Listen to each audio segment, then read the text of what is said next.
La llegada. Fue entonces, en esa época de confusión y caos, cuando apareció alguien que lo cambió todo.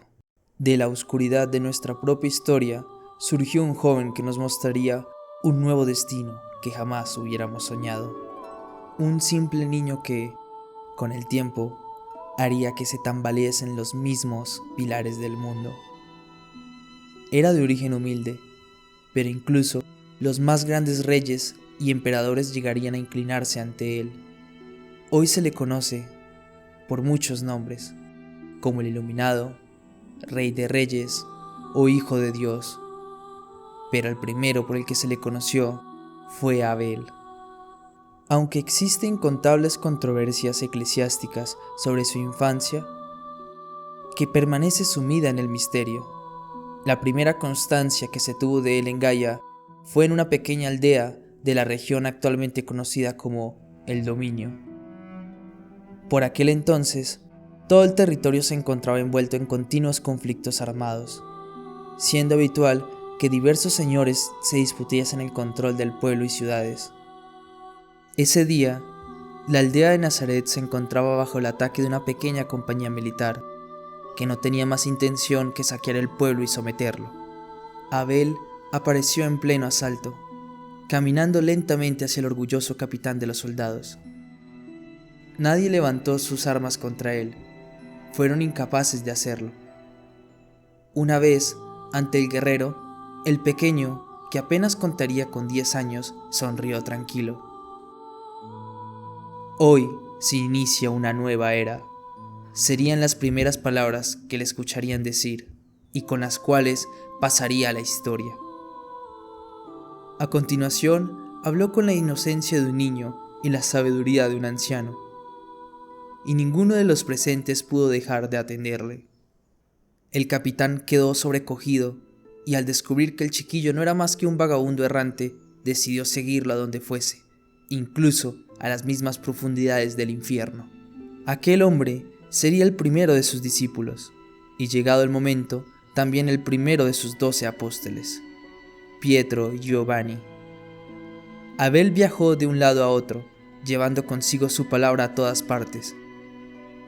Allá por donde iba, las personas abandonaban sus conflictos en pos de metas comunes, siguiendo las enseñanzas de un Dios desconocido hasta entonces, un Dios de todas las cosas que nos otorgaba el poder sobre la vida y la muerte. En su filosofía no cabía la magia ni lo sobrenatural, considerados los culpables de todos los males que la humanidad había sufrido hasta entonces. Si el hombre buscaba la salvación, debía regresar a sus orígenes, antes de que fuerzas ajenas a él invadieran su vida. De ese modo, hechiceros, espíritus y otras criaturas sobrenaturales vieron con alarma cómo un credo que los rechazaba se alzaba con una fuerza que nunca hubieran imaginado. Por ese motivo, cuando acababa de cumplir 16 años, algunos de sus detractores decidieron terminar con la molestia que Abel les ocasionaba. Aprovechando que se disponía a predicar ante un gran número de personas en la ciudad de Ilidón. El ataque fue orquestado por la Orden de Judá, una potencia convencida de que aquellos agraciados con el don eran los legítimos gobernantes del mundo. Su objetivo no solo era la muerte de Abel, sino causar una gran conmoción, que les mostrase a todos dónde residía el verdadero poder. Sin embargo, los señores brujos nunca hubieran imaginado lo que iba a suceder.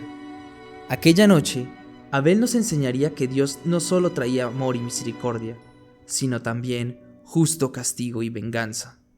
Cuando los archimagos se manifestaron ante el gentío y comenzaron su brutal demostración de fuerza, el joven recogió del suelo una espada perteneciente a un soldado caído y avanzó hacia los brujos con lágrimas en los ojos.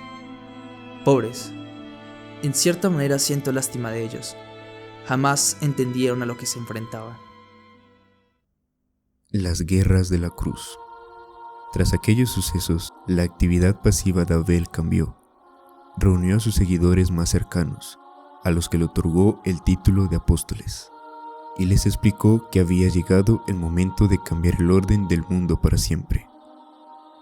De ese modo, inició una cruzada en pos de la unificación, reuniéndonos a todos bajo una sola bandera, un único sueño y un mismo cielo. Así se iniciaron las guerras de la cruz.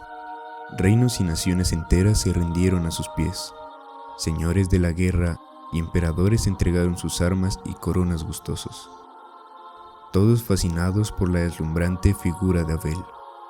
Y quienes no lo hicieron fueron sometidos por la fuerza de un ejército que avanzaba movido por el vigor de la fe. A veces, los monarcas que no estaban dispuestos a seguir sus preceptos se encontraban con grandes rebeliones entre sus propios súbditos, que se levantaban contra ellos siguiendo las enseñanzas del Salvador. A lo largo de los años, Abel siguió adelantando con su sueño, uniendo todas las naciones de la humanidad. Solo el imperio de Salomón, antaño la mayor potencia del hombre, se negó a claudiar y logró resistir el avance del elegido de los cielos, quien lo ignoró en favor de los otros territorios. Llegado el momento, la unificación religiosa fue vista con desprecio por las deidades que hoy se conocen como los falsos ídolos, y parte de ellas decidieron tomar un papel activo en el asunto. A las puertas del pico del mundo, Abel se enfrentó en persona a Fenrisulf, un dios viviente que se había manifestado en el mundo en plenitud de poder. La tradición y la iglesia han llamado a aquella entidad la Gran Bestia, lo que quizás no fuese del todo inapropiado.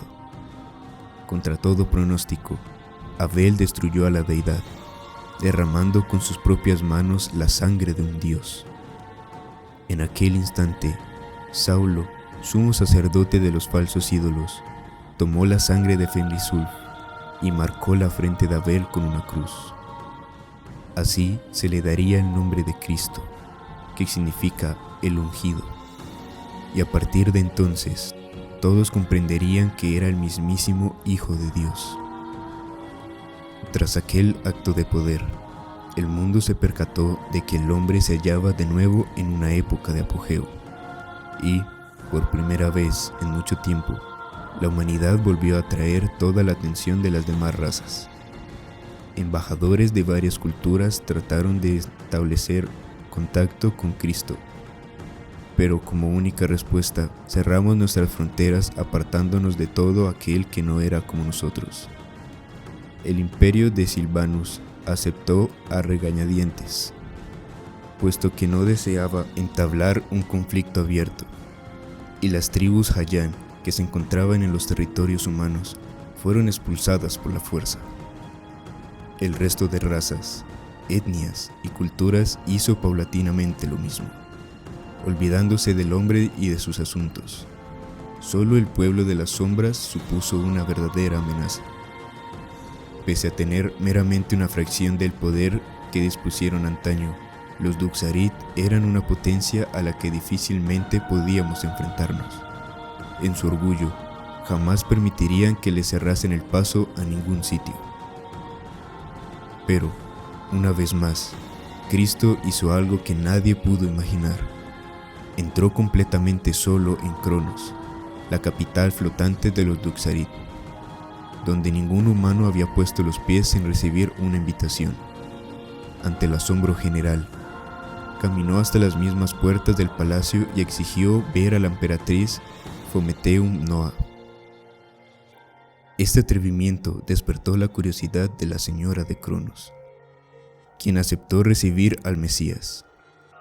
Algunos dicen que, cuando se encontró con Cristo, la emperatriz oscura vio tras él la sombra de Dios y tuvo miedo.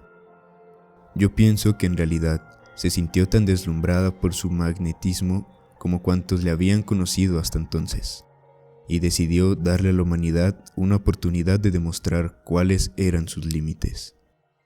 Por una causa u otra, accedió a no intervenir en los asuntos del hombre, y Cristo regresó junto a sus discípulos, dispuesto a terminar el reino de los cielos.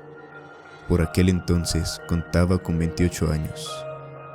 No cumpliría otro más. El reino de los cielos. Tras asegurar sus fronteras al norte, sur y este, la atención de Cristo y sus apóstoles se centró en el decadente Salomón. Su gobernante, en ese momento, el emperador Rómulo, conocido por su despótico comportamiento y crueldad, había demostrado abiertamente su rechazo por las doctrinas del Mesías. Apoyado en una gran parte de la plebe, decadente y aferrada a viejos sueños de grandeza. Por todo esto, prometía ser una campaña difícil, aunque nadie dudaba del resultado de final. Con menos problemas de los esperados y en poco tiempo, los ejércitos del Mesías lograron llegar hasta las afueras de la capital de Salomón, acampando a escasos kilómetros de sus murallas hasta el amanecer. Esa noche, Cristo se congregó con sus apóstoles y cenó con ellos. Algunos dicen que le encontraron extraño, y otros dicen que anunció implícitamente lo que iba a pasar. Aunque en aquel momento no le comprendieran, al acabar se reunió en privado con Pietro y luego con Iscariot, otro de sus más cercanos seguidores. Se ignora por completo cuál fue el contenido de dicha conversación, pero al parecer, Iscariot le dijo que deseaba mostrarle algo. En silencio, le condujo hasta la colina de los lamentos, donde una guarnición de Salomón le esperaba para capturarle. Lo que ocurrió en ese lugar es motivo de muchas especulaciones, aunque la creencia más extendida es que se dejó prender sin oponer resistencia. Se cuenta que en aquel momento derramó Cristo una última lágrima por nuestro destino y que Iscariot lo besó en la mejilla para secársela. Como pago, Rómulo entregó al traidor 30 piezas de metal tan oscuras como el corazón de los hombres. Cuídese aquel que posee alguna, pues sobre ellas recaen nuestros pecados.